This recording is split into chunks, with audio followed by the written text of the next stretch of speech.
Aleluia, Deus é bom. Primeiro, falando com vocês, eu quero agradecer pela surpresa, pelo amor demonstrados pela minha vida. Para mim é uma honra pastorear essa igreja tão maravilhosa, com um povo tão maravilhoso, tão amável. Muito obrigado mesmo pelo carinho. É o momento que a gente, como pastor, fica destreinado.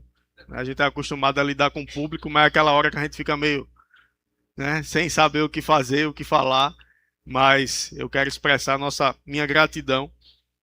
E eu quero começar também pedindo desculpa porque eu estou vestido assim, eu não ia pregar, né? A gente estava em casa depois do almoço, depois do culto, a gente foi para casa almoçar e se preparar para o culto da noite, aí eu ia pregar inicialmente. Mas a Adriana teve uma contração muito forte e a barriga dela ficou dura. E, né, a gente falou com a médica disse, é melhor ir para o hospital. Aí as coisas de Luquinha já estavam no carro, de Adriana, e eu com a minha bolsa tática. Coloquei algumas coisas a mais. Ela deve estar com uns 50 quilos mais ou menos. Botei ela nas costas e fomos para o hospital. E não veio ainda. Né? Se viesse, a gente não estaria aqui, né? É óbvio. Mas aí quer dizer, veio, né? Veio ainda no imóvel que ele está para desocupar nos próximos dias. E aí eu me vesti para ir para o hospital, né? Não me vesti para vir para um culto de ceia. Aí no caminho, quando veio a hora, deu certinho. Não, vamos chegar na igreja. Aí eu digo, eu sabia que tinha alguma coisa. Aí quando eu chego, tudo em silêncio. Aí eu sei, o pastor, olha, é porque o som, sei o quê. Eu digo, sim, tá certo. Tá certo. Mas não se escandalize não, que eu tô de tênis. Se escandalize não, que eu sou crente com tênis ou sem tênis. Sapato não prega e paletó também não prega. Aleluia. Nada contra quem prega de paletó. É muito bonito e muito elegante.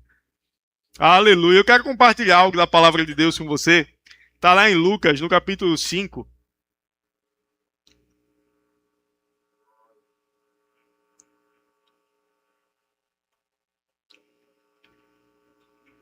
Lucas, nome bonito, né? Aleluia. Lucas, no capítulo 5. A gente vai ver aqui, mais ou menos, o início do ministério de Jesus. Em Lucas 5 tem a pesca maravilhosa. Depois da pesca maravilhosa, a gente vai ver Jesus convidando, né, os pescadores a fazerem parte daquele trabalho que ele estava iniciando. E eles abandonam tudo, seguem Jesus. Então a fama de Jesus, ela estava se espalhando. Ele ainda não era tão conhecido como ele viria a ser pelos milagres, pelos prodígios que ele viria a praticar, mas ele já estava fazendo milagres, já estava curando pessoas, já estava fazendo maravilhas, mas obviamente que no decorrer do tempo ele foi ficando mais conhecido conforme mais milagres iam acontecendo. Inclusive a própria pesca maravilhosa foi um grande milagre que Jesus operou. Depois da pesca, a gente vê ele curar um leproso, que chega para ele e diz, olha, se o senhor quiser, o senhor pode me curar. Ele disse, quero, fica limpo. Curou aquele leproso. E no versículo 15, Lucas 5:15, em meio a toda essa fama que estava surgindo, em meio a toda essa demanda que estava surgindo em Jesus, mas em Lucas 5:15, vai dizer, porém, o que se dizia a seu respeito cada vez mais se divulgava. Por quê? A pessoa que ele curou, ele disse, olha, não diz a ninguém não. Olha, não fala para ninguém. Geralmente Jesus fazia um milagre e dizia, não espalha não. Aí o que ele está dizendo aqui, porém, mesmo Jesus pedindo isso, porém, o que se dizia a seu respeito cada vez mais se divulgava. E grandes multidões afluíam para ouvirem e serem curadas de suas enfermidades. Ele, porém, se retirava para lugares solitários e orava. Então a gente vê aqui que Jesus ele era guiado por princípios, não era guiado por conveniência. Que o que movia Jesus era a sua comunhão com Deus, não as demandas externas, não aquilo que as pessoas estavam pedindo, mas ele estava direcionado a buscar ouvir a voz de Deus, para se mover de acordo com a sua voz. Aí fica a primeira coisa para a gente pensar aqui. O que está nos movendo são as demandas exteriores, ou é a inclinação às demandas exteriores, ou a inclinação interior que Deus quer nos trazer e os lugares para onde Ele quer nos direcionar. Então aqui a gente vê, grandes multidões afluíam, buscavam Jesus, queriam ouvi-lo e serem curadas de suas enfermidades. A Bíblia também diz que ele, por onde passava, ele fazia o bem e curava a todos os oprimidos do diabo. Não tem nenhuma passagem que fala que Jesus deixou de curar alguém porque ele não quis curar. O único lugar que ele deixou de curar foi por causa da incredulidade do povo. Então o que impede o agir de Deus não é a sua falta de vontade de agir, mas é a falta de fé das pessoas no poder e na vontade dele de fazer. Então uma outra lição que nós podemos tirar: Deus é bom, Ele faz o bem e Ele quer fazer o bem. Mas o que vai fazer Deus se mover a nosso favor vai ser a nossa disposição em crermos na vontade e na bondade dEle para com as nossas vidas. Aqui, no texto que a gente não leu, a gente pulou porque não é o foco dessa pregação, mas o leproso ele chega para Jesus e diz: se quiseres, podes me purificar. Então o leproso sabia, Jesus pode me purificar. Mas o que ele não sabia? Se Jesus queria purificá-lo. Então uma coisa hoje em dia que ainda atrapalha muitos crentes, muitas pessoas de receberem coisas de Deus, mas eu posso dizer, principalmente os crentes, porque os crentes, né? E entenda crente não como uma religião, mas aquele que crê em Deus. Os crentes são aqueles que creem, né? Crente, crê. Voador, voa. Né? Andador, anda. Pedreiro, constrói. Crente, crê. Mas tem muita gente que é crente e que deixa de viver o agir de Deus, que deixa de viver os milagres de Deus. Por quê? Porque até crê que Deus pode, mas não tem certeza se Deus quer. E a fé, ela trabalha com certeza. Lá em Hebreus, no capítulo 11, versículo 1, vai dizer: ora, a fé é a certeza das coisas que se esperam e a convicção de fatos que se não veem. Então a fé não se baseia naquilo que eu vejo, naquilo que eu toco, naquilo que os meus sentidos naturais me comunicam, mas é uma certeza e uma convicção. Duas palavras que nós vemos nesse versículo: certeza e convicção, e que são sinônimos dependendo do contexto. Certeza e convicção são a mesma coisa. Então aqui ele está dizendo: olha, a fé ela tem uma convicção, a fé ela tem uma certeza. Então eu não posso pedir algo se eu não tenho certeza se aquela pessoa que eu estou pedindo, ela quer fazer aquilo que eu estou pedindo. Eu posso até pedir, mas eu vou pedir com dúvida. E onde há dúvida, a fé não opera. Então, olha, Senhor, se for tua vontade, cura essa enfermidade. Ei, a oração da fé curará o enfermo. Não existe fé numa oração que eu digo: Senhor, se for a tua vontade. Aí alguém já está me questionando, eu sei. Mas pastor, eu vi. Lá em Tiago diz assim: não diga, amanhã eu vou para lá e vou fazer isso, e vou negociar e vou fazer aquilo. Antes dirás, se for a vontade de Deus. Verdade. Mas o que ele está falando? De se mudar, de negociar, de fazer uma coisa onde a vontade de Deus não foi expressa. Se é para eu mudar de emprego, é vontade de Deus? Na Bíblia não tem. Onde é que eu vou buscar isso? Orando. Senhor, é tua vontade que eu mude de emprego. É tua vontade que eu aceite essa outra proposta. É tua vontade que eu permaneça aqui. É tua vontade que eu negocie isso, que eu negocie aquilo. Então isso é uma oração que eu vou me consagrar. Senhor, eu estou disponível para fazer a tua vontade. Me diga qual é a tua vontade. Mas onde a vontade de Deus é conhecida, eu não devo perguntar a ele.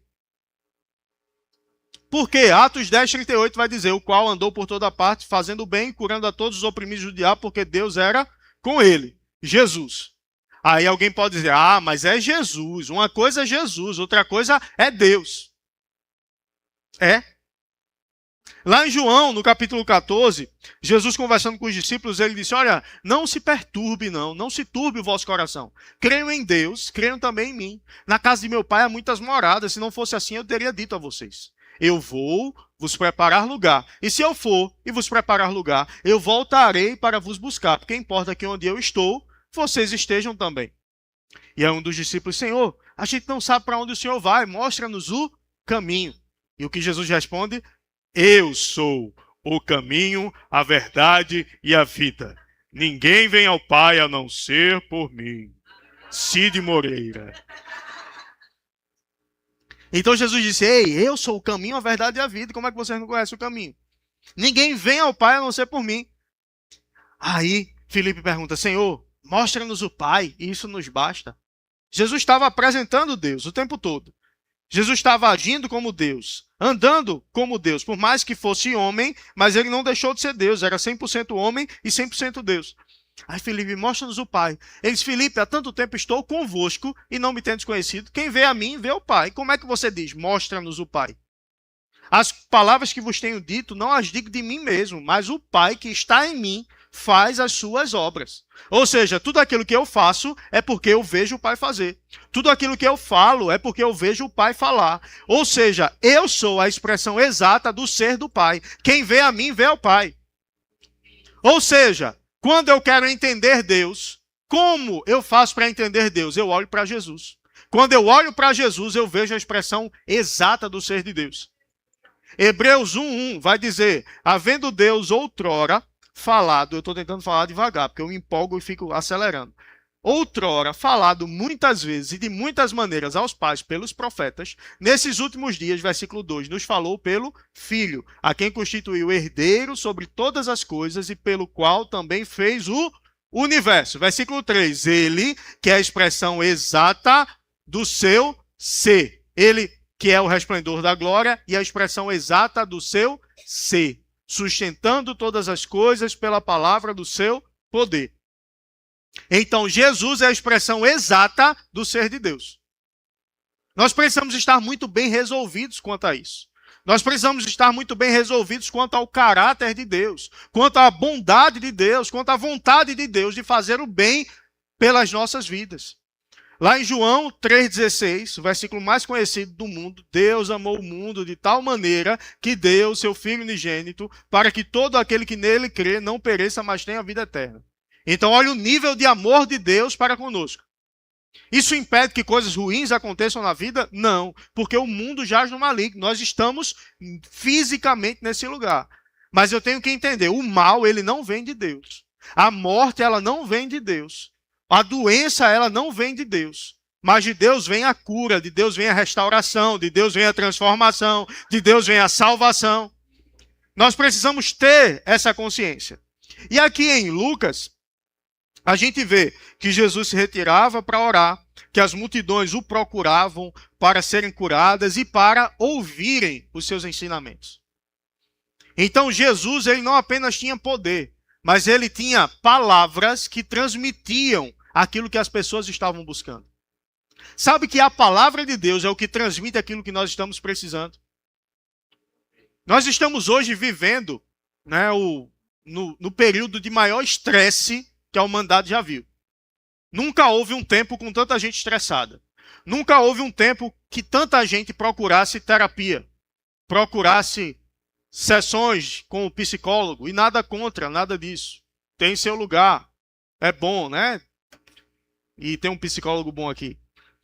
Nada contra, tudo tem o seu lugar.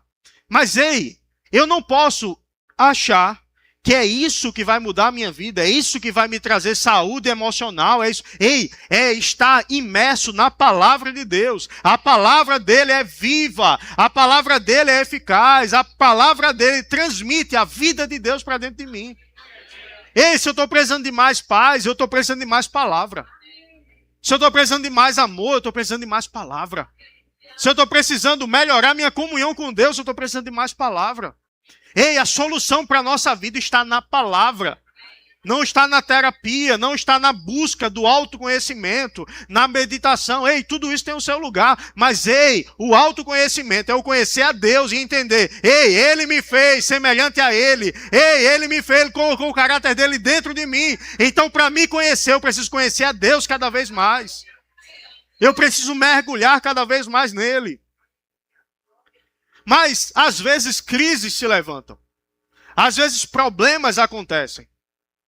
Às vezes o mal chega, às vezes a impossibilidade chega, às vezes a gente está crendo, a gente está querendo, ei, eu sei que ele quer, ei, eu sei que ele pode, mas parece que tem uma barreira que eu não consigo transpor, eu não consigo passar dessa barreira. E a gente vai ver uma história bíblica aqui que trata sobre isso. No próximo versículo, a gente lê o 16, ele, porém, se retirava para lugares solitários e orava. A gente vai ver no 17, vai dizer assim, ora, aconteceu que, num daqueles dias, estava ele ensinando. E achavam-se ali, assentados, fariseus e mestres da lei. Diga, fariseus e mestres da lei. O povo judeu, quando Jesus veio como homem à terra, existiam dois grupos religiosos / políticos muito fortes, que eram os fariseus e os saduceus. Dentre esses grupos estavam os mestres da lei. Estavam aqueles que eram mais versados na palavra e aqueles que carregavam uma influência política. Inclusive foram eles aqueles que pediram para o Império Romano que Jesus fosse sacrificado, crucificado. Então, esses mestres da lei, eles tinham grande influência na sociedade. E a Bíblia diz aqui que eles estavam assentados ouvindo Jesus, o que Jesus estava ensinando.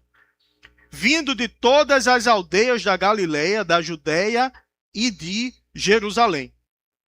E o poder do Senhor estava com ele para curar. Versículo 18. Vieram então uns homens trazendo em um leito um paralítico, e procuravam introduzi-lo e pô-lo diante de Jesus.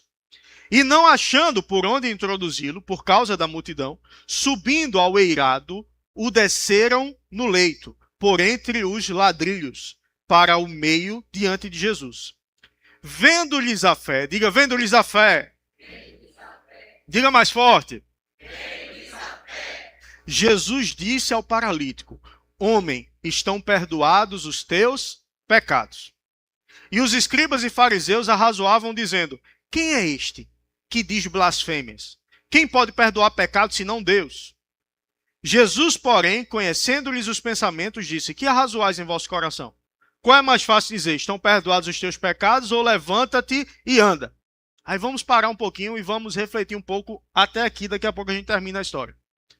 Jesus estava ensinando, vários mestres da lei estavam ali sentados, ouvindo Jesus. Eu imagino que fariseus e saduceus. Existiam 4 grupos, fariseus e saduceus, que eram os mestres da lei e ao mesmo tempo aqueles que dominavam na política. E existiam 2 grupos, que não tinham tanta influência, que tinham os essênios, dentro dos essênios, os essênios era como se fosse um povo nômade, vivia muito pelo deserto, se alimentava de mel, comia gafanhoto, comia o que tinha pelo deserto. Você lembra de alguém com isso? João Batista. Então não há relato de que João Batista era um essênio, mas certamente os essênios exerceram grande influência sobre João Batista. Existiam também os zelotes. Então, fariseus, saduceus, essênios e zelotes. Os zelotes eram aqueles mais dispostos a pegar em armas para acabar com o Império Romano. Eram aqueles mais radicais. Desses 4 grupos, os mais fortes politicamente eram os fariseus e os saduceus. Só que eles não estavam buscando Jesus para ter palavras de vida. Eles estavam buscando Jesus para pegar Jesus em uma contradição e poder prendê-lo. Eles eram versados na palavra, no Antigo Testamento. Eles eram conhecedores, sabiam que Deus enviaria um Messias, mas rejeitavam Jesus como Messias. Eles não entendiam que Jesus era esse esperado que viria. Então sempre estavam tentando pegar Jesus em uma contradição, em um pecado, em uma falha, porque o desabilitaria completamente de ser o Messias. Então esses religiosos estavam sentados ouvindo Jesus ensinando. Isso traz uma reflexão para mim. Pessoas que eram conhecedoras da palavra, pessoas que eram conhecedoras da lei, pessoas que eram conhecedoras de Deus, pessoas que conheciam Jesus, mas estavam lá procurando defeito. Estavam lá procurando parar Jesus. Deixa eu te dizer, o conhecimento da palavra é algo extraordinário, sensacional, primordial para a vida de todo crente. Mas o conhecimento da palavra de Deus, sem o conhecimento do Deus da palavra, não nos leva para mais perto de Deus. Estar em um lugar como esse, mas vir para cá para ficar julgando, para ficar olhando a vida do irmão, para ficar olhando a vida da liderança, buscando defeitos, ao invés de buscar aprimoramento em Deus, não nos leva para mais perto de Deus. Então, às vezes, tem gente com muita patente, com posições muito altas, ministeriais. Mas Deus não busca posições altas ministeriais. Deus busca pessoas com o coração disposto a servir a Ele com intensidade e servir a Ele com sinceridade de coração. A Bíblia diz, bem-aventurados, Jesus, na verdade, disse, bem-aventurados os limpos de coração, porque eles verão a Deus. O que isso mostra para mim? Que os sujos de coração não verão a Deus. A Bíblia diz também, sobre tudo que se deve guardar, guarda o teu coração, porque dele procedem as fontes da vida. Sabe que a gente deve avaliar sempre, continuamente, como anda nosso coração? Como anda meu coração em relação ao meu irmão? Como anda meu coração em relação a minha esposa, ao meu marido, ao meu irmão da igreja, ao meu líder, ao meu liderado? Como anda meu coração diante do Senhor? Porque eu posso estar muito envolvido nas coisas do Senhor e estar muito distante do Senhor. A gente pregou sobre serviço esses dias e o serviço é algo extraordinário. Eu fui muito treinado no serviço na igreja, em servir ao Senhor, em estar envolvido. Mas eu posso estar envolvido com as coisas do Senhor e não estar envolvido com o Senhor das coisas. Não é o ativismo que vai me levar para perto de Deus, mas é um coração sincero que busca Ele verdadeiramente. Aí a gente vê aqui grandes homens na sociedade que estavam perto de Jesus sem receber nada dele. E a gente vê aqui um homem que não tinha valor diante da sociedade, que a Bíblia diz que ele era paralítico. Ah, pastor, está dizendo que paralítico não tem valor diante da sociedade? Naquela época não tinha. Era alguém que não podia trabalhar, não podia produzir, não tinha trabalhos computadorizados, tudo era físico, e como alguém que não podia andar, ia produzir. Então eles viviam à margem da sociedade. Mas ele certamente ouviu falar da fama de Jesus. E ele tinha amigos que estavam dispostos a pegar junto com ele, para levar ele para Jesus que podia resolver o seu problema. Sabe, existem problemas, existem crises que se levantam. Mas aí eu pergunto, qual é a nossa disposição em crer e nos mover debaixo de uma palavra para chegar perto daquele que pode resolver a nossa situação? Qual a nossa posição diante de Deus? Nós estamos diante de Deus como críticos ou nós estamos diante de Deus como alguém que, Senhor, eu não tenho valor nenhum, nada que eu tenha feito pode me gerar algum valor, mas eu sei que o Senhor tem o que eu preciso e eu estou disposto a ir até o Senhor. Sabe, tem gente que está com muita patente, que está com muita posição, que está muito grande diante dos seus próprios olhos. E alguém que está muito grande diante dos seus próprios olhos não consegue enxergar a grandeza de Deus. Pastor João Roberto, certa vez ele disse que a porta para a promoção em Deus, ela é baixa. E só vê quem se abaixa para servir. Me abaixo para servir, abaixo para servir, abaixo para servir. Oxe, a porta. Aí eu entro e sou promovido. Eu tive facilidade nisso. Eu não precisei me abaixar muito, não. Por isso que eu fui promovido mais rápido. Porque eu só fiz assim e eu já vi a porta. Gostou, não foi, amiga? Sabe, meu irmão? Qual a minha disposição em adorar o Senhor? Qual a minha disposição em parar a minha agenda para orar? Para buscar o Senhor? Ou eu estou ocupado demais para orar? Ou eu estou ocupado demais para adorar? Quando eu adoro ao Senhor, eu saio do centro das coisas e eu coloco Ele no centro. Quando eu adoro ao Senhor, as minhas preocupações, elas não são mais minhas preocupações. Porque eu contemplo a grandeza de Deus. E eu vejo que as coisas que eu estava me preocupando eram tão pequenas, porque Deus é tão grande. Como eu posso dizer que algo é grande ou algo é pequeno? se comparar com alguma coisa. Por exemplo, se eu for para uma cidade de anões, eu sou grande. Tem uma cidade que é uma cidade de anões. Eu vi uma reportagem no Itabaianinha, não é? Pronto. Se eu for para lá, eu sou grande. Mas por que você ri quando eu digo que eu sou grande? Porque você compara com a média. Aí você diz, é pequeno. Mas se eu for para lá, eu sou grande. Imagina a referência. Aquele ali, aquele alto ali. Se eu tivesse, tava aquele alto ali. Então, o que é que faz algo ser grande ou ser pequeno? Ter algo para comparar. Então, o que é que faz a minha preocupação ser grande? Porque eu estou comparando com a minha capacidade de resolver. Mas o que é que faz a minha preocupação ser insignificante? Quando eu olho para o tamanho do Deus que me chamou, do Deus que decidiu vir habitar dentro de mim. Aí eu vejo quão pequenas são as minhas preocupações, porque Deus é tão grande. E onde eu enxergo isso? No lugar de oração, no lugar de adoração. Sabe, temos um momento de louvor antes de começar a parte da palavra, e às vezes alguém pode pensar, eu chego uns 10 minutinhos atrasado porque é tempo do louvor ir acabando. Como assim? O louvor ir acabando? Não, porque a palavra mesmo ela só começa lá para as 10 para as 8. Como assim? A palavra mesmo. Então eu quero só a parte que eu recebo uma edificação e a parte que eu entrego algo ao Senhor. Ei, o louvor. Eu não gostei do louvor não, mas não era para você.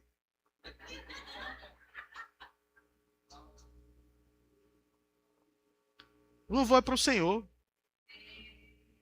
Agora tem músicas que a gente coloca dentro desse tempo do louvor que tratam de quem você é também. Por quê? Porque quando eu entendo quem Deus é, eu preciso entender quem eu sou. Eu preciso entender que Ele mudou a minha identidade. Tem muita gente que deixa de receber as coisas em Deus porque continua se enxergando abaixo do que Deus te chamou para você se enxergar.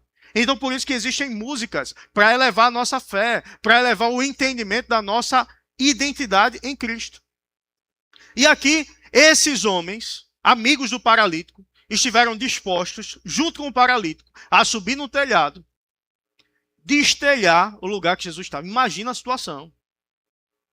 É como se fosse aqui, Jesus está ensinando aqui, cheio de gente, paralítico chega, não consegue entrar. Aí ele vai ali fora, o irmão que está servindo lá, diz, tem uma escada aí.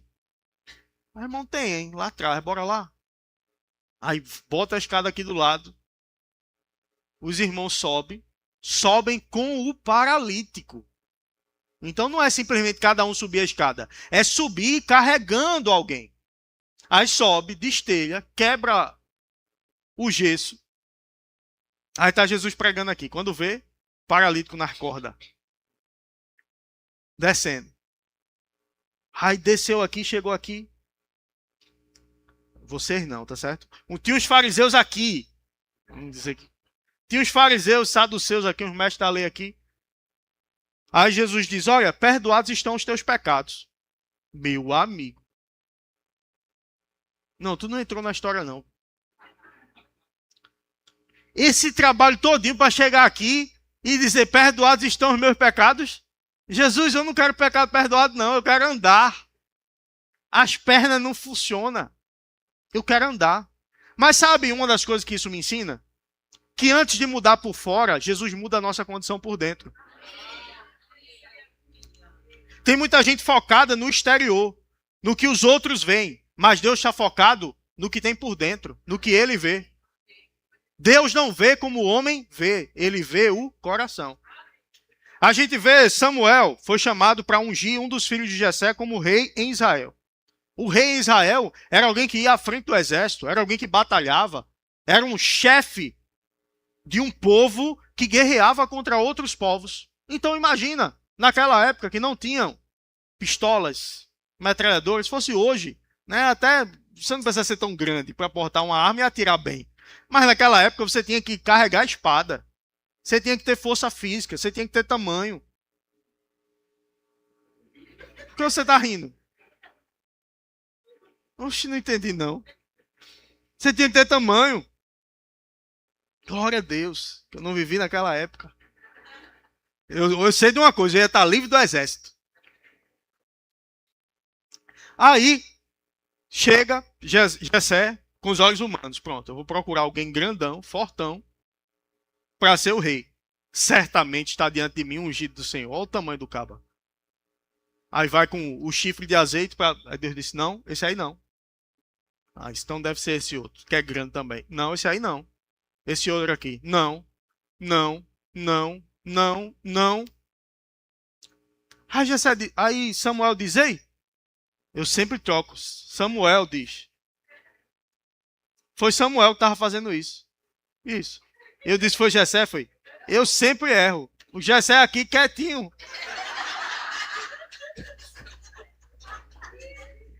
Samuel fez isso. Fica quieto, pastor. Aí Samuel fez isso. Aí vira para Jessé e diz, rapaz, não é nenhum desses não. Tem outro. Gurizinho. É nada. Manda chamar ele. A gente não vai sentar à mesa enquanto ele não chegar. Aí Deus diz para ele, ei, tu tá olhando errado, tu tá olhando o exterior. Eu olho o coração. Aí chega Davi. Não era grande. Não era forte. Mas Deus disse, é esse. Aleluia! Aleluia! É esse. Veio a unção sobre ele. Ei, a unção nos capacita a fazer coisas que a nossa habilidade humana jamais nos levaria a fazer. Eu estava com vontade de pregar hoje, mas eu não preparei essa palavra não. É o quê? É a unção. Deus queria falar com você. Tá vendo que eu estou sem anotação? Eu não estou nem lendo nada. Tá aqui a Bíblia. Por que está dizendo isso, pastor? Porque eu estou dizendo que eu confio na unção de Deus sobre a minha vida. Que Ele quer se mover, Ele vai se mover. Isso não anula a necessidade de estudar, de buscar, porque eu estudo muito, eu leio muito. Mas eu estou dizendo, essa palavra eu não preparei. O que Deus colocou no meu coração foi o texto. E eu achava que eu nem ia pregar. Eu já tinha dito ao pastor Eric que é tudo de novo. Carroça. Tarde e noite. Ei, quando eu tenho experiências com Deus, quando eu tenho experiência com a unção, eu passo a confiar cada vez mais. Eu já não tenho medo. Por quê? Porque eu vi ele fazer ali, eu vi ele fazer aqui, eu vi ele fazer aqui. E eu sei que ali ele vai fazer de novo. Então eu ando com ousadia.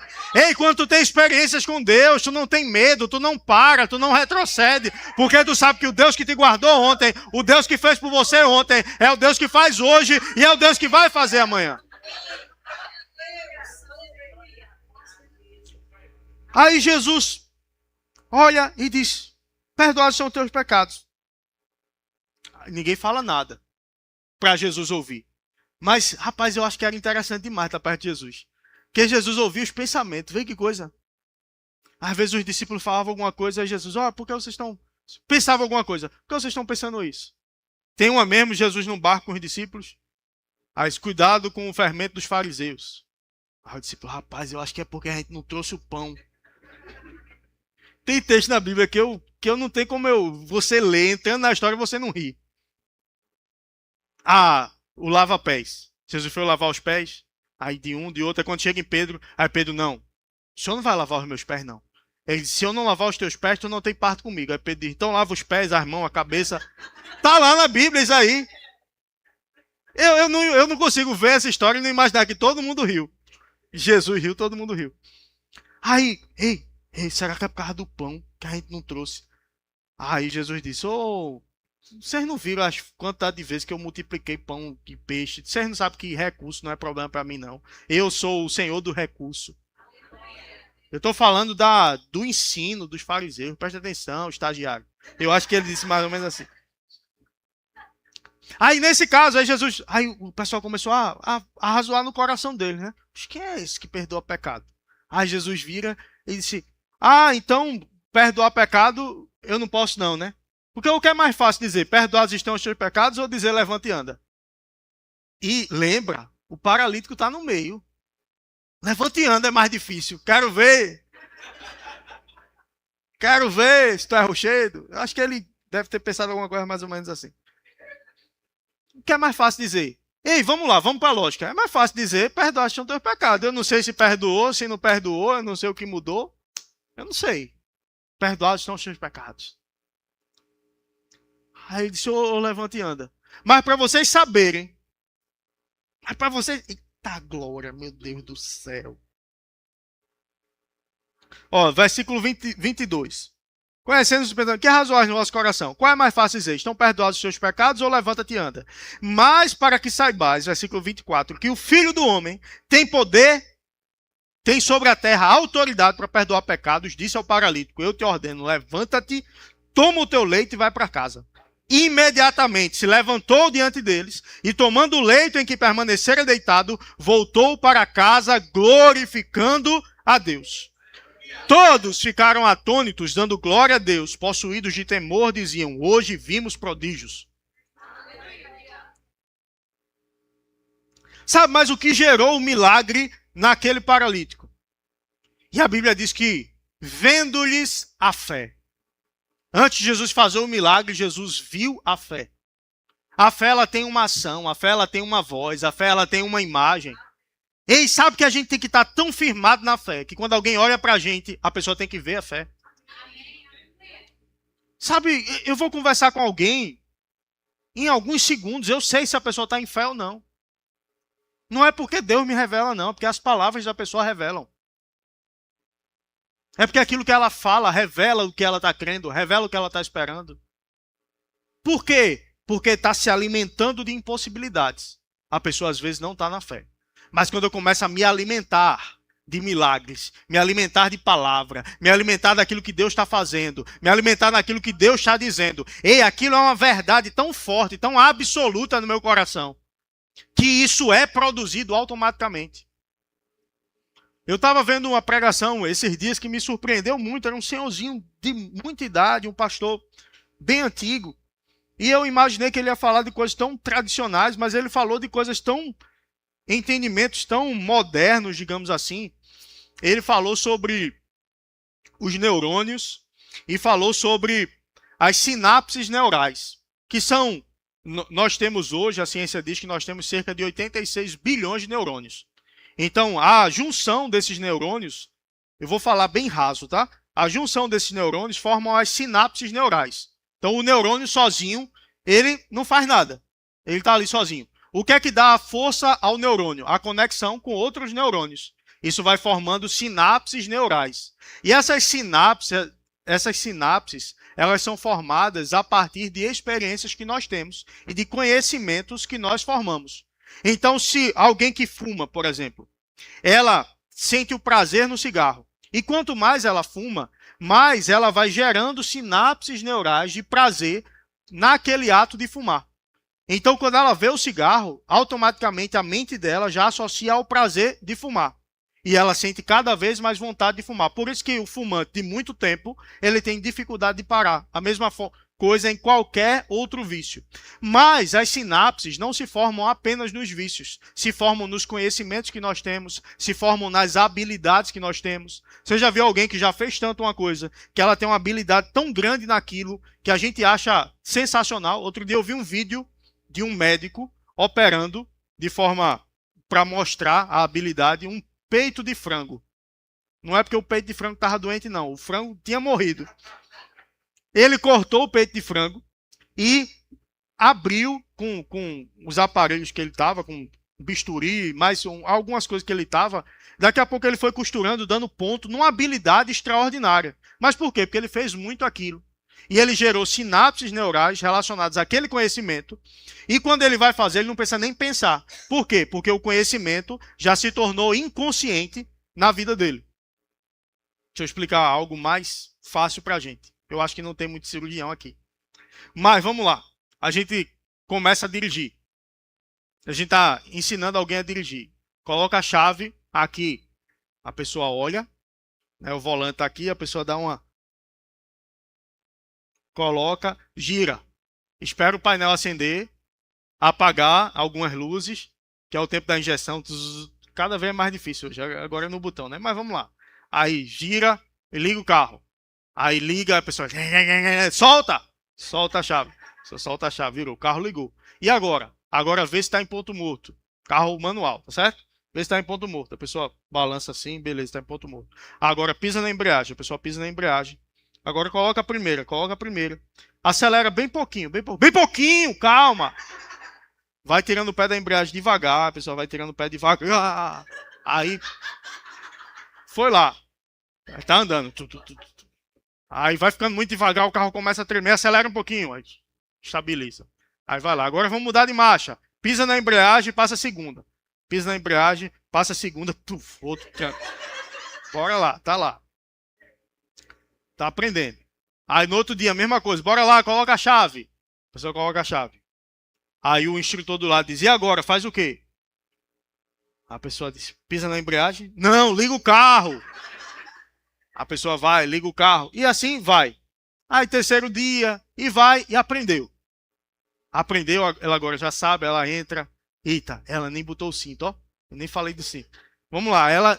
Daqui a pouco, passou um tempo, ela tá fazendo isso todo dia. Ela entra no carro conversando, ela coloca a chave, ela nem olha para a chave, ela já confere que está em ponto morto, pisa na embreagem, liga o carro, sai e está conversando, passa na lombada eletrônica, aí ela passa, chega lá na frente, ela faz, eu baixei a velocidade para passar.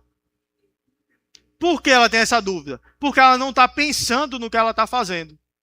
Por quê? Porque já se tornou um conhecimento tão inconsciente, porque já faz parte dela, ela não é consciente do conhecimento que ela tem. Ela não usa a mente para aquele conhecimento de forma consciente. Por quê? Porque já entabernaculou aquele conhecimento. Já está dizendo, o pastor já esqueceu a pregação, já sai. Não, tem calma, benção. O que é que eu quero dizer com isso? Que a nossa mente, ela forma maneiras de pensar, maneiras de fazer as coisas. Acorde que eu estou pregando bem. Maneiras de fazer as coisas, de forma que quanto mais a gente vai fazendo, mais aquilo vai se tornando natural para a gente. Sabe que o crer, o ter fé, tem que ser algo tão sobrenaturalmente presente na nossa vida, a ponto de se tornar natural? Sabe que não ter falta na nossa vida tem que ser algo tão comum que a minha mente pensa automaticamente, faltou alguma coisa, vai chegar. Teve uma impossibilidade, vai chegar o milagre. Vai acontecer o que eu estou crendo. Vai acontecer o que eu estou esperando. E as sinapses vão se formando. As experiências vão se formando, dizendo, ei, Deus faz. Ei, Deus age. Ei, toda vez que eu preciso, Deus se manifesta. Mas eu preciso tornar esse conhecimento parte de mim. Como? Meditando dia e noite nessa palavra.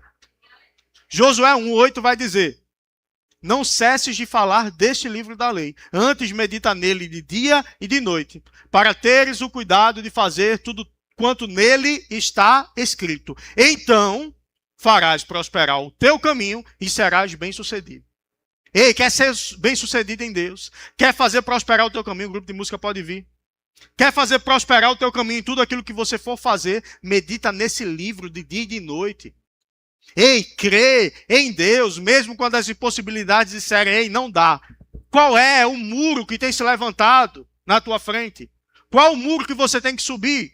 Qual o telhado que você tem que tirar? Ei, tira o telhado. Ei, sobe o muro. Ei, desce na frente de Jesus. Ele está pronto para fazer um milagre na tua vida. Mas, ei, alguém que vive milagres extraordinários é alguém que tem ações extraordinárias relacionadas à fé. Não é alguém que tem uma fé comum que vai viver milagres extraordinários. Não é alguém que tem uma vida ordinária comum que vai viver intervenções extraordinárias e incomuns de Deus. Isso tem que fazer parte de mim. Ei, essa vida com Deus, essa comunhão com Deus, essa vida de oração, essa vida na palavra, isso tem que estar entranhado dentro de mim. Eu vou conversar com alguém, tem versículo para soltar. Por quê? Porque teve versículo sendo colocado para dentro. Teve versículo sendo meditado, sendo relido. A gente tem uma meta de leitura bíblica, 2 capítulos por dia, 6 vezes na semana. Domingo é descanso e é dia para colocar. Se algum dia faltou, se teve algum atraso, você coloca em dia no domingo. Segunda-feira você começa. A gente tem um grupo para isso. Ei, é muito bom colocar o tique lá que você leu a Bíblia.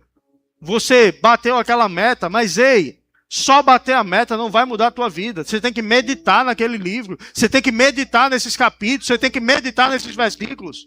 A gente faz isso para te inspirar, para te colocar numa rotina de leitura da palavra. Mas, ei, não é eu ler rapidinho, bater a meta, agora está pronto. Não, é ler e meditar.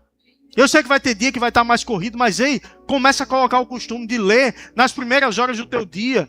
Pega aquele versículo que te chamou a atenção, volta nele, medita mais, medita mais, medita mais, até aquilo gerar vida dentro de você. Gerou vida, faz uma listinha de confissão de fé. Hoje a inteligência artificial vai te ajudar muito nisso. Faça uma lista de confissões de fé relacionadas a tal coisa, embasadas em tal versículo, para alcançar tal coisa. E aí você começa a declarar a palavra naquilo que você está crendo. Sabe, Luquinhas está cheio de palavras sobre a vida dele. Todo dia eu imponho as mãos sobre ele, oro em línguas com as mãos na barriga de Adriana. Declaramos juntos a palavra, temos uma lista de confissões de fé. Sabe, eu tenho que ser intencional sobre a vida dos meus filhos, sobre a minha casa, sobre as minhas finanças, sobre o meu emprego. Ei, mas eu não posso pensar, levantou uma dificuldade, eu vou voltar. Ei, levantou a dificuldade, passa por cima da dificuldade. Ei, levantou uma impossibilidade, passa por cima da impossibilidade. Ei, usa a tua voz, usa esse poder que Deus colocou dentro de mim e de você, para gerar a transformação que você quer ver na tua vida. Chega de improdutividade. Qual é a área da tua vida que você olha e você vê hoje uma paralisia? Ei, está aqui o Deus que acaba com paralisia. E Ele está dentro de você. Ei, está aqui o Deus que acaba com impossibilidade. Qual área da tua vida não está funcionando bem?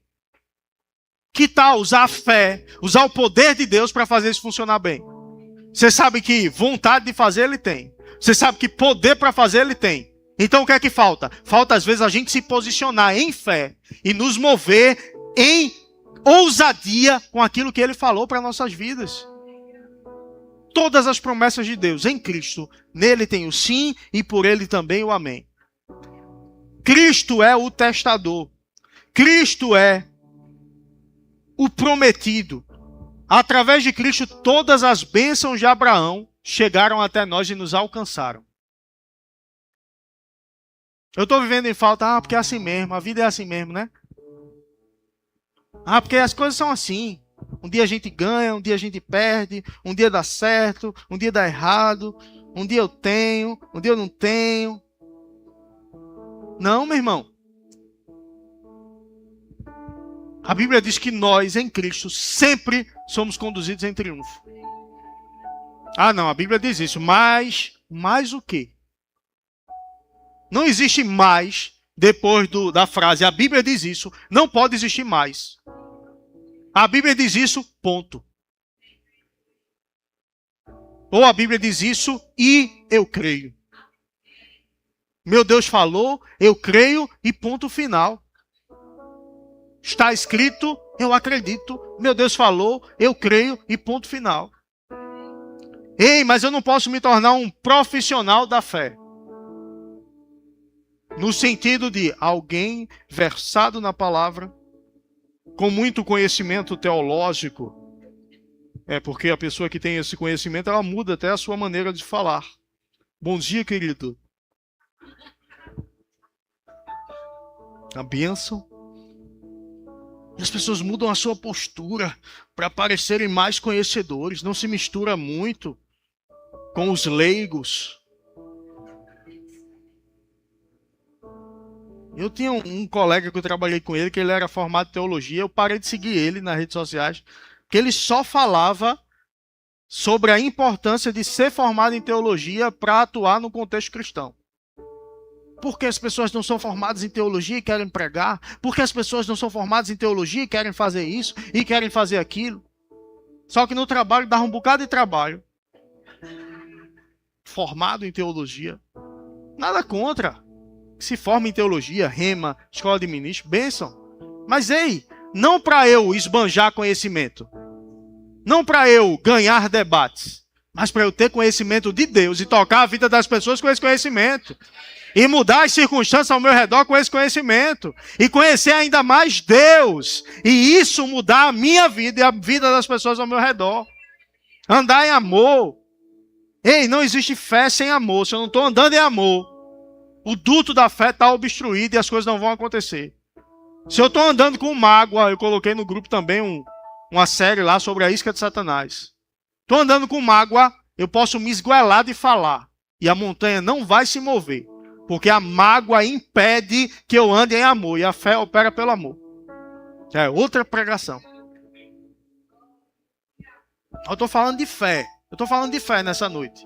E eu não tenho como falar de fé e não mencionar o amor. Porque se eu tiver em fé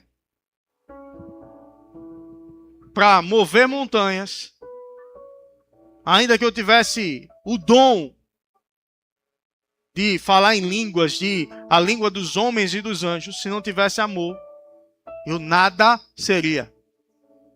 O amor tudo sofre, tudo crê, tudo espera, tudo suporta. O amor não se conduz inconvenientemente, não busca os próprios interesses, não suspeita mal. Está suspeitando mal do irmãozinho? Não, ele falou assim porque também ele se acha. Tá suspeitando mal.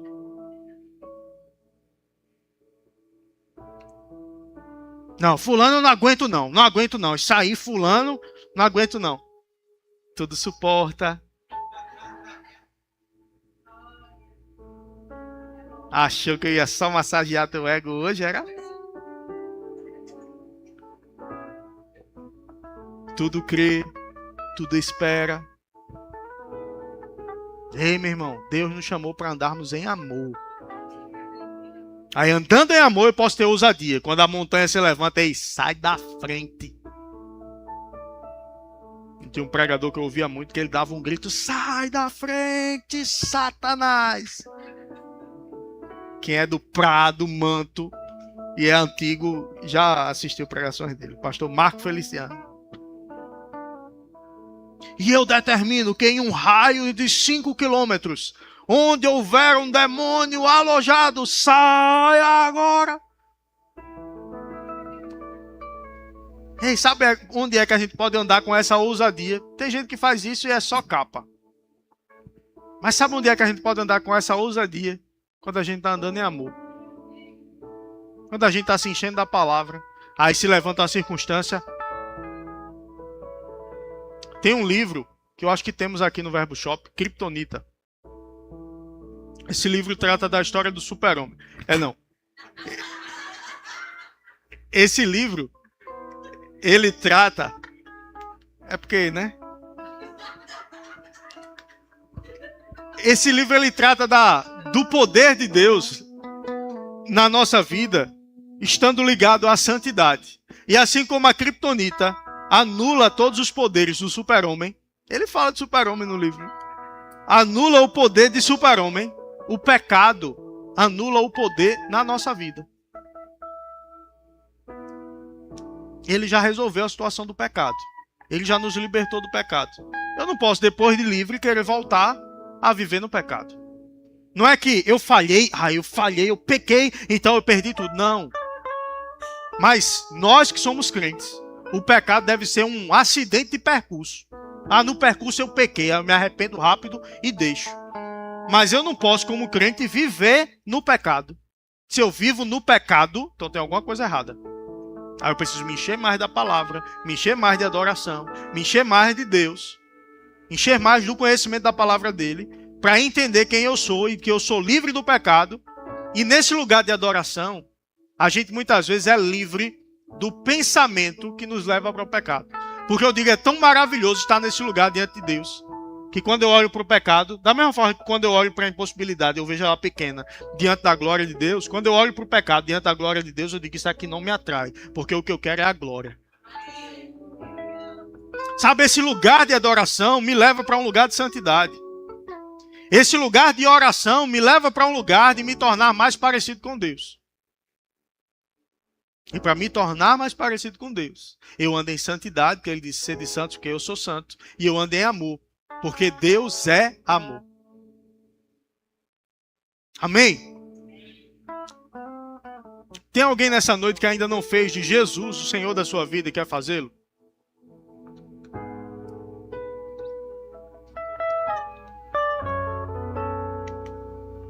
Sabe, a mudança, a verdadeira mudança, ela não vai começar por fora. Eu tenho essa dificuldade, tenho aquela dificuldade, e eu quero que isso seja mudado. A primeira coisa que Jesus vai dizer para você é: perdoados estão os teus pecados. O resto é consequência. A paralisia que está na tua vida, ela sai depois que o pecado sair. Primeiro entra a vida de Deus. Aí quando entra a vida de Deus, o pecado sai. Porque elas não habitam juntos. Eles não tem como habitar junto. Entra a vida de Deus, o pecado sai. Aí começa a transformação.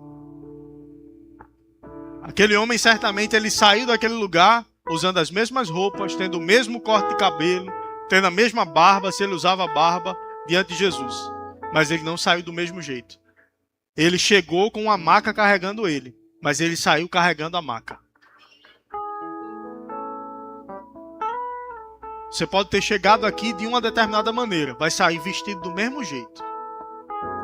Aí você vai sair completamente transformado por dentro, se você deixar Jesus entrar na tua vida. Tem alguém que quer fazer de Jesus Senhor da sua vida? Quer entregar sua vida para Ele, ou quer voltar para os caminhos dele? Você já viveu com Ele, se afastou e quer voltar? Tem alguém?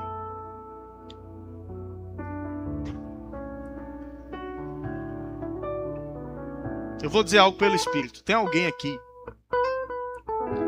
que está afastado, que já viveu com o Senhor, que tem um chamado no Senhor, já teve experiências poderosas com Ele, e foi se distraindo,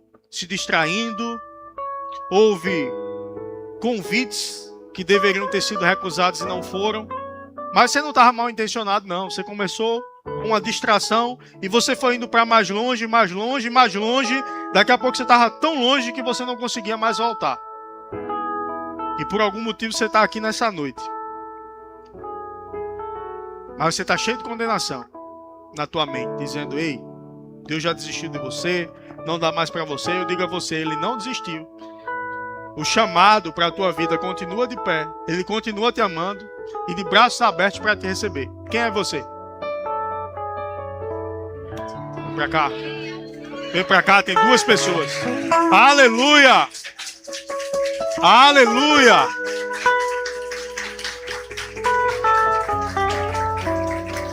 Deus é bom, aleluia!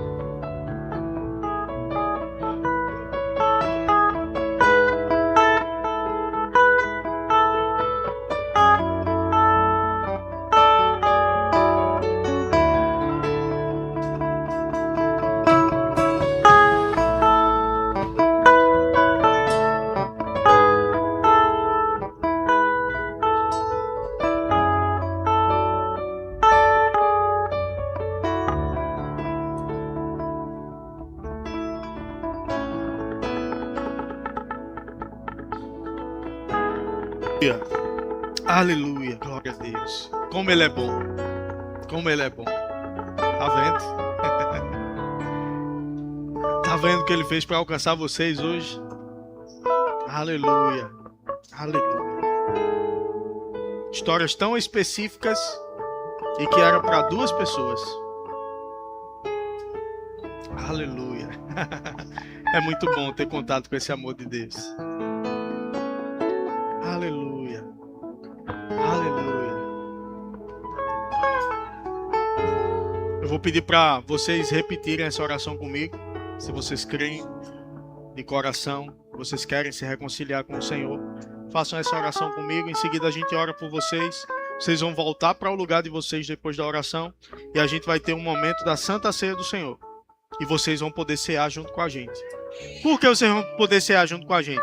Porque se Jesus voltar hoje, vocês não sobem.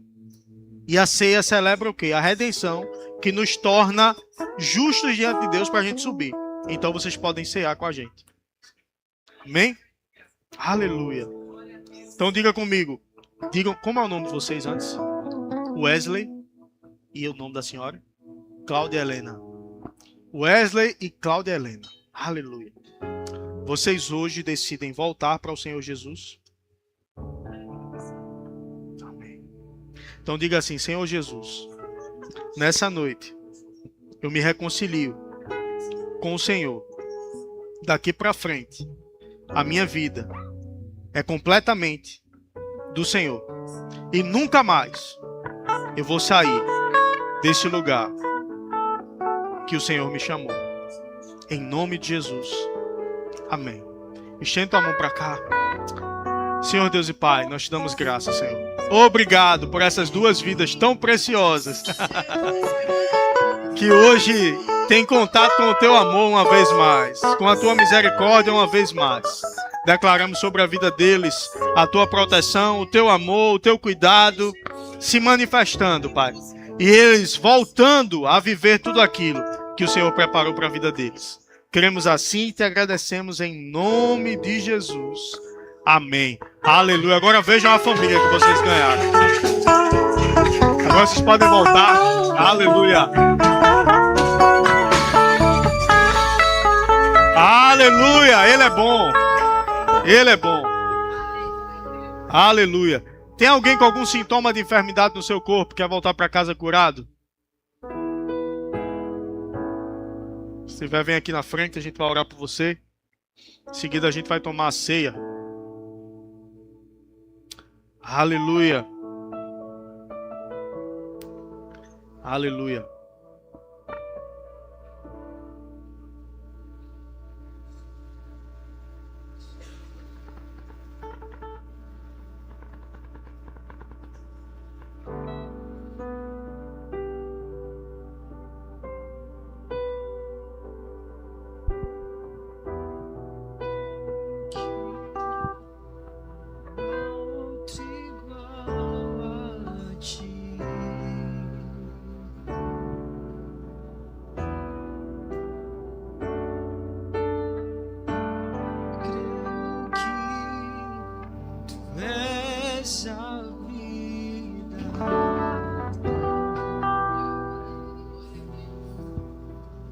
Tudo para mim, Jesus, eu preciso de ti.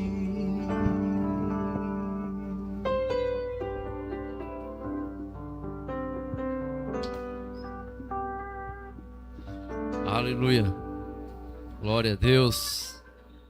Você vai tomar uma ceia poderosa. Aleluia. Como o pastor falou, estamos celebrando a redenção através dessa ceia. Diáconos podem se preparar. Quero que você abra sua Bíblia lá em 1 Coríntios capítulo 11, versículo 23.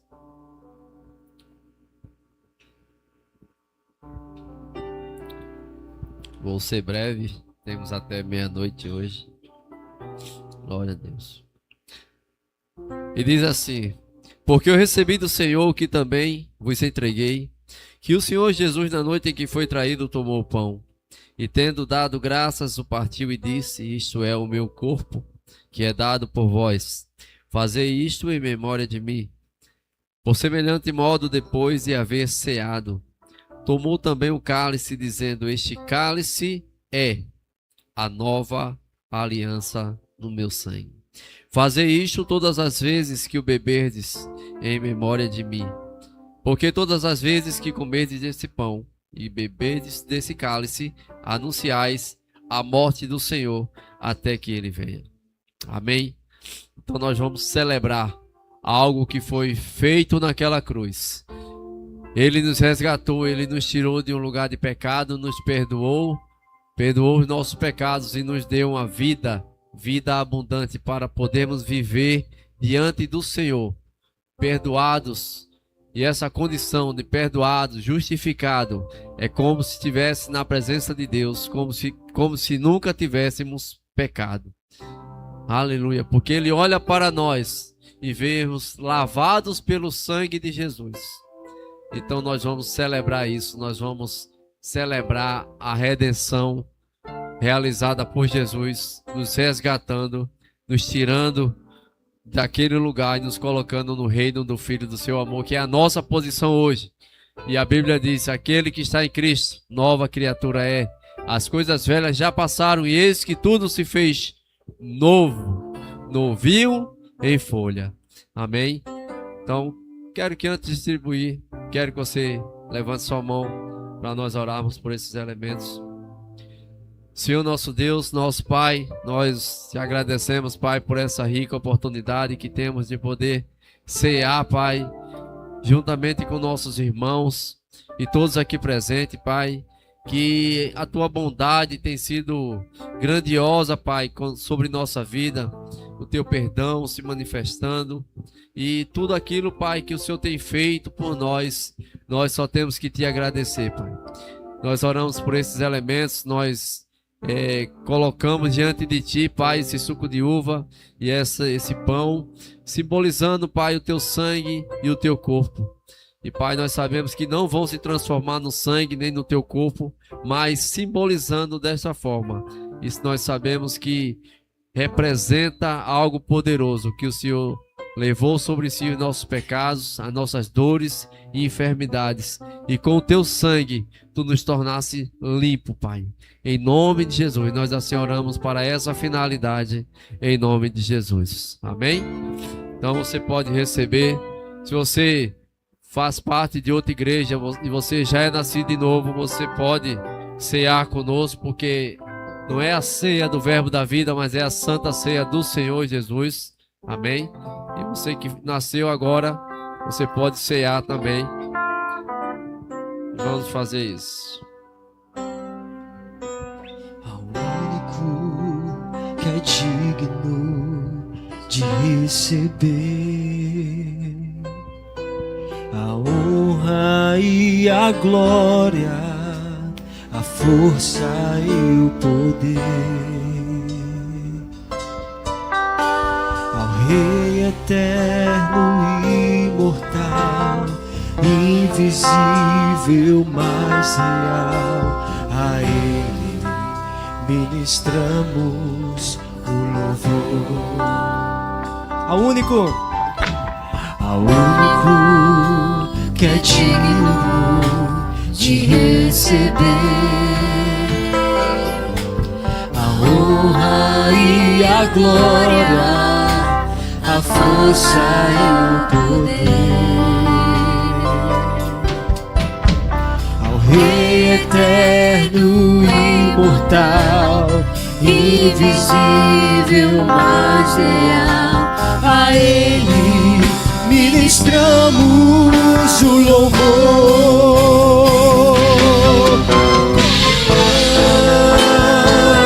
Coroamos a ti, ó Rei Jesus, coroamos a ti, ó Rei Jesus. Adoramos o teu nome, nos rendemos aos seus pés, consagramos todo o nosso ser a e ti. coroamos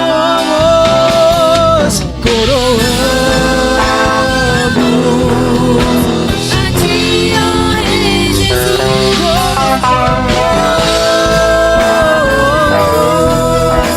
a ti, ó Rei Jesus.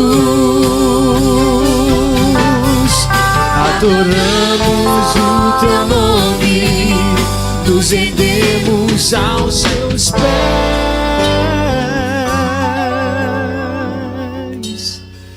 consagramos todo o nosso ser a ti. Consagramos Todo o nosso ser a ti.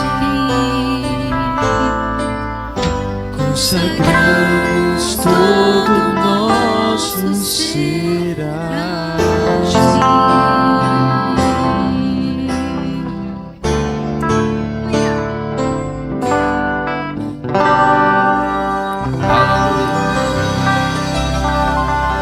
Aleluia. Aleluia. Glória a Deus. Glória a Deus. Então vamos celebrar algo que foi realizado na cruz. E a Bíblia diz para que nós façamos isso todas as vezes em memória dele. Sabe, ele morreu, ele ressuscitou, e a Bíblia diz que ele foi assunto aos céus, mas ele voltará. Ele virá buscar a sua igreja. E quando ele voltar, nós vamos participar da ceia, nas bodas do Cordeiro. Aleluia. Enquanto ele não volta, vamos celebrar, vamos estar cantando, vamos estar nos glorificando o nome dele por esse feito tão grandioso. Aleluia. Então, vamos participar todos juntos.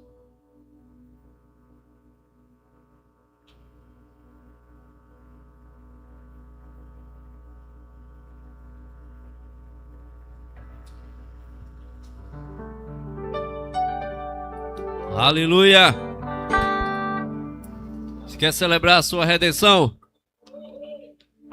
Glória a Deus!